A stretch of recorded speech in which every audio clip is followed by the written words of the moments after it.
There's a chart I saw recently that I can't get out of my head. A Harvard business professor and economist asked more than 5,000 Americans how they thought wealth was distributed in the United States. This is what they said they thought it was.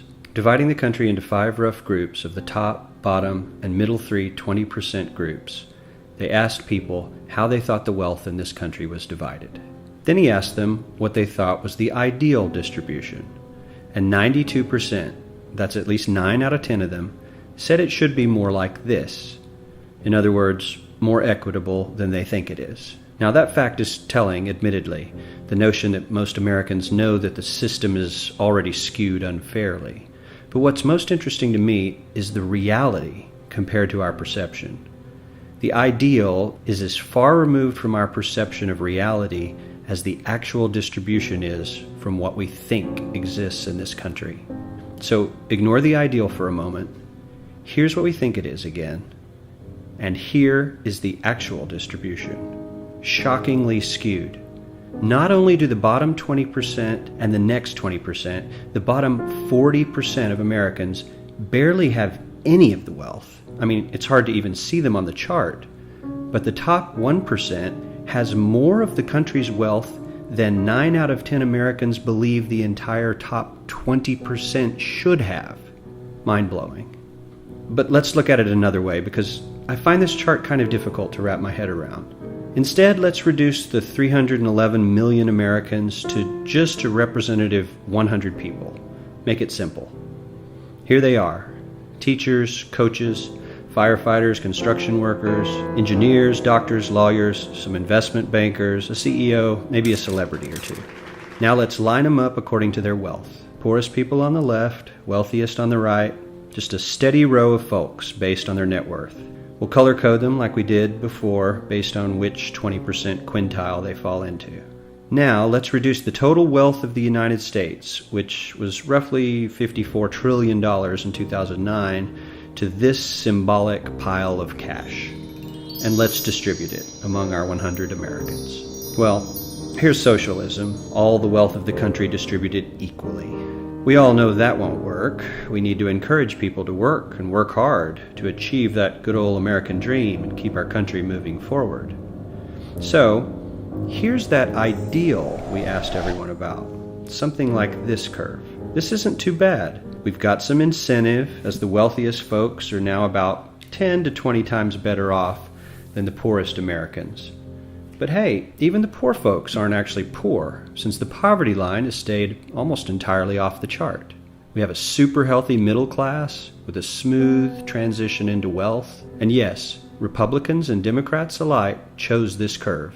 9 out of 10 people, 92%, said this was a nice, ideal distribution of America's wealth. But let's move on. This is what people think America's wealth distribution actually looks like. Not as equitable, clearly, but for me, even this still looks pretty great. Yes, the poorest 20 to 30% are starting to suffer quite a lot compared to the ideal, and the middle class is certainly struggling more than they were, while the rich and wealthy are making roughly 100 times that of the poorest Americans, and about 10 times that of the still healthy middle class. Sadly, this isn't even close to the reality. Here is the actual distribution of wealth in America. The poorest Americans don't even register. They're down to pocket change, and the middle class is barely distinguishable from the poor.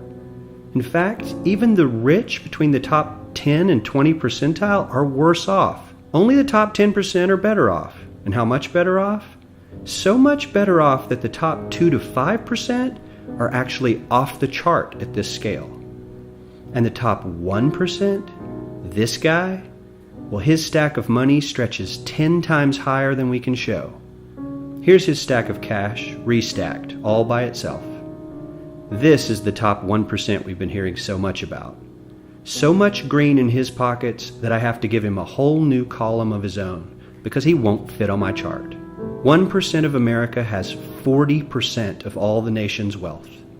The bottom 80%, 8 out of every 10 people, or 80 out of these 100, only has 7% between them. And this has only gotten worse in the last 20 to 30 years. While the richest 1% take home almost a quarter of the national income today, in 1976 they took home only 9%, meaning their share of income has nearly tripled in the last 30 years. The top 1% own half the country's stocks, bonds, and mutual funds. The bottom 50% of Americans own only 0.5% of these investments, which means they aren't investing. They're just scraping by. I'm sure many of these wealthy people have worked very hard for their money, but do you really believe that the CEO is working 380 times harder than his average employee? Not his lowest paid employee, not the janitor, but the average earner in his company. The average worker needs to work more than a month to earn what the CEO makes in 1 hour. We certainly don't have to go all the way to socialism to find something that is fair for hardworking Americans. We don't even have to achieve what most of us consider might be ideal. All we need to do is wake up and realize that the reality in this country is not at all what we think it is.